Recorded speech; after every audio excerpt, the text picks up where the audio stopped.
Buenos días y bienvenidos a mundodesconocido.es.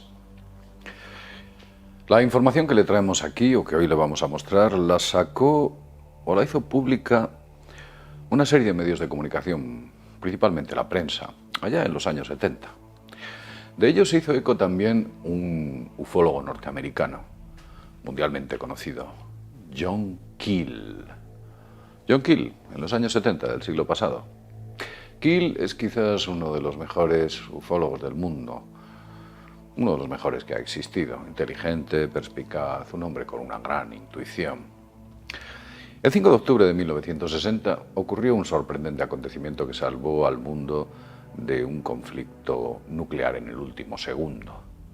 La tensión que existía por entonces entre Estados Unidos y la Unión Soviética era más que notoria. Los problemas eran constantes. Estados Unidos había diseminado una serie de bases radar por toda la zona norte, con intención de detectar cualquier ataque preventivo que la entonces Unión Soviética pudiese efectuar. Una de aquellas bases era una sofisticada instalación que existía en Groenlandia, concretamente se llamaba la base de Thule. Estaba situada ahí. La base disponía ya de radares computerizados, y hablo de finales de los años 50, principios de los 60. Eran capaces de efectuar sofisticados cálculos complejos en los objetivos que mostraba en sus pantallas, velocidad, tiempo de llegada, altitud, etc. Estaban ya muy evolucionados. Pero aquel miércoles 5 de octubre de 1960, los sistemas de escucha de la base Thule detectaron algo sorprendente. Una serie de objetos en formación provenientes de la Unión Soviética se dirigía directamente al corazón de los Estados Unidos. A los pocos segundos comenzaron a saltar todas las alarmas. El mando aéreo estratégico, situado en Omaha, en Nebraska, era un hervidero.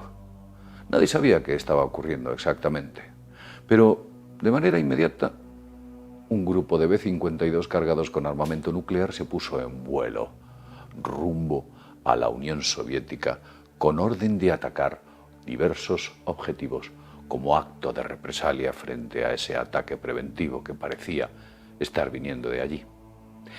El mando estratégico se puso nuevamente en contacto con la base de Thule en Groenlandia para averiguar la situación actual de los objetivos desconocidos que se dirigían hacia los Estados Unidos.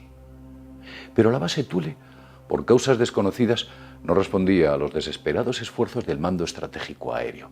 No daban señales de vida, nadie sabía qué estaba sucediendo. Los generales del centro estratégico empezaron a temerse lo peor. Sospechaban que los aparatos desconocidos habían atacado la base Thule, arrasando todas sus instalaciones. Las señales que otros radares habían ya detectado misteriosamente cambiaron de rumbo y se perdieron para siempre. Durante unos minutos, el mundo había estado al borde del desastre más absoluto. Posteriormente se descubrió que un iceberg había cortado el cable submarino que conectaba la base de Thule con los Estados Unidos. Fue una extraña coincidencia. Una extraña coincidencia en la que un iceberg decidió cortar el cable en ese preciso momento en el cual la humanidad estaba en peligro. La historia dice que ambos sucesos no estuvieron conectados, no había relación entre uno y otro. Pero ocurrió lo siguiente, y dejadme que os cuente. En la Cámara de los Comunes, en el Reino Unido, que se vio afectado por todo este tipo de situaciones, este país decidió hacer una serie de preguntas. Debido a las implicaciones internacionales, el Partido Laborista pidió explicaciones a la Fuerza Aérea de los Estados Unidos. La respuesta que dieron los Estados Unidos fue poco menos que irrisoria. Contestaron que las señales de radar captadas en realidad eran el reflejo de la Luna y que habían sido malinterpretadas. Imagínese usted tamaño estupidez de respuesta que dieron, y la Cámara de los Comunes se lo creyó. Al final los políticos no son científicos y dan por hecho de que los militares les están respondiendo algo que realmente es. ¿Cómo puede un reflejo lunar afectar al ecorradar de unas instalaciones tan sensibles como esas. Es absurdo, no tiene sentido. Esta historia apareció publicada el 30 de noviembre de 1960, concretamente en el periódico The Guardian. Si usted tiene acceso a la hemeroteca, allí lo podrá ver. El gran investigador John Keel, como dije al principio, profundizó en los acontecimientos y puso en duda las afirmaciones del mando estratégico. Digamos que en el año 1967 visitó unas instalaciones similares en Nueva Jersey por propia invitación de las fuerzas aéreas, ¿sí? Allí los ufólogos de vez en cuando les daban autorización para hacer ciertas cosas y entre esas fue la de acceder a esas instalaciones. Allí John Keel pudo comprobar que la respuesta dada sobre el origen del incidente, la luna, que decían que había producido ese eco en el radar, no solo era inviable, sino que era una ridícula afirmación. Quizás usted, llegados a este punto, se estará preguntando, vamos a ver, JL, concretamente, ¿a dónde quieres llegar? Este suceso o de este suceso se extraen unas conclusiones de vital importancia. Vamos a ver. Primero, ¿qué fuerzas son aquellas capaces de mostrar señales e información desconocidas en pantallas de radar y modificar la dirección de un iceberg para cortar las vitales comunicaciones en ese preciso instante en el cual se estaba llevando al planeta a una importante tensión? ¿Qué fuerzas eran esas? ¿OVNIs? ¿Acaso todos los ovnis son lo que dicen ser? ¿O algunos ovnis son otra cosa? De eso es lo que hablaba John Keel. Quizás fuerzas desconocidas, inteligencias que operan y que no sabemos cuál es la naturaleza que se esconde detrás de ellas. ¿Qué tipo de inteligencias? ¿Arcontes? ¿Jinns? ¿Desaprensivos alienígenas? Es evidente que pese a la peregrina respuesta del mando estratégico, ellos sabían perfectamente que el suceso estaba totalmente relacionado con el fenómeno OVNI. Casi con total seguridad, el interés existente en el aparato militar sobre estos objetos debe ser enorme, inmenso. Piensen ustedes que estuvieron muy cerca de provocar una catástrofe apocalíptica. Otra pregunta que nos aparece o que nos viene a la mente es la siguiente. ¿Qué buscaba la inteligencia que provocó ese accidente? ¿Qué buscaba? ¿Quizás una advertencia? Esta inteligencia trataba de decirle a alguien, miren de lo que somos capaces de hacer, podemos provocar que ustedes se destruyan a sí mismos. Ahora ya saben quién manda en el planeta. Tal vez sea un aviso tratando de disuadir la escalada armamentística o sencillamente alguien estaba jugando.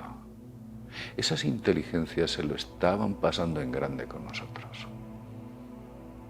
Un tercer acontecimiento se produjo aquel 5 de octubre de 1960.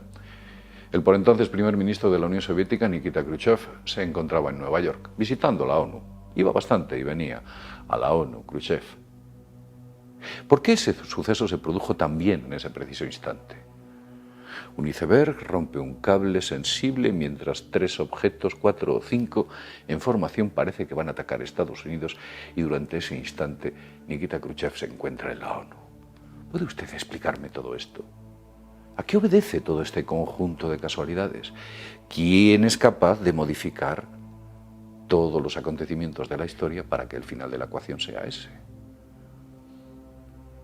Como han explicado algunos ufólogos de distintos países, el problema de estas inteligencias es que tienen una perspectiva mucho más amplia que la nuestra.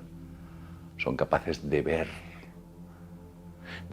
los efectos desencadenantes, o dicho de otro modo, son capaces de ver el futuro.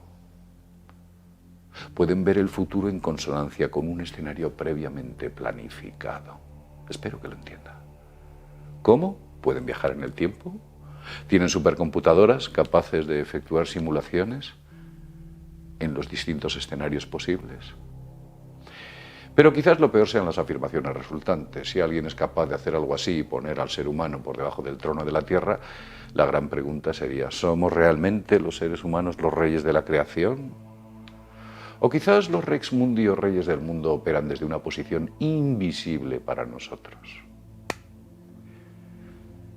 ¿Es nuestro planeta tan nuestro como nosotros pensamos? O quizás no lo sea tanto. Espero que todas estas preguntas le permitan reflexionar sobre lo que realmente está ocurriendo en el telón de fondo de los acontecimientos mundiales. Es posible que incluso toda la historia conocida y que se almacena en los grandes libros de historia y que los historiadores se encargan en recopilar sea un conjunto de sucesos aleatorios, no sea un conjunto de sucesos aleatorios que hayan llevado al ser humano al punto actual. Es posible que nuestro destino esté guiado por entidades metahumanas que a modo de dioses juegan una siniestra partida donde nosotros somos actores inconscientes. Quizás deberíamos reflexionar sobre una frase que dijo John Keel y decía lo siguiente.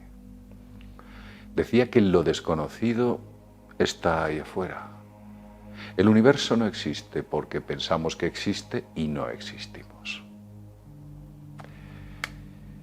Dejémoslo en este punto, que nos sirva como reflexión y todas estas cosas quizás nos ayuden a pensar un poquito más allá y tener algo más de perspectiva sobre lo que está ocurriendo realmente.